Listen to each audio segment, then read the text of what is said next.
Председател на Сдружението за граждански контрол и управление на община Петрич и като член на листата на Движение 21 подкрепям господин Бръчков за кмет. Искаме ново начало, искаме нови хора, искаме хора, които ще се съобразяват с гражданите в този град и в общината. Ще ни питат, когато искат да направят някакви промени в инфраструктурата на града, а не такива безумни проекти, като тая каскадичка там, която е направена. Смятаме, че и ние също сме компетентни да изразим мнението, защото ние сме данъкоплатците на тази община. Искаме да помогнем на всички, които са нуждаещи се от внимание, от уважение, които имат проблеми с общината. По един или друг начин не смеят да влезат там, защото страхът е огромен.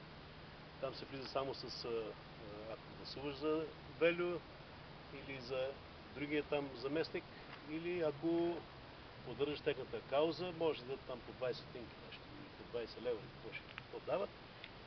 Но работа не вършат. Лъжат, безсрамно лъжат. Мога да кажа съвсем отговорно, че и Велю Илиев лъже, и Христо Георгиев лъже. Искаме в лицето на господин Бръчков да имаме нов кмет, нов общински съвет.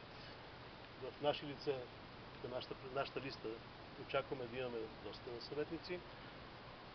Радваме се, че и в другите листи вече има много нови хора, които гражданите на Петрич ще подкрепят.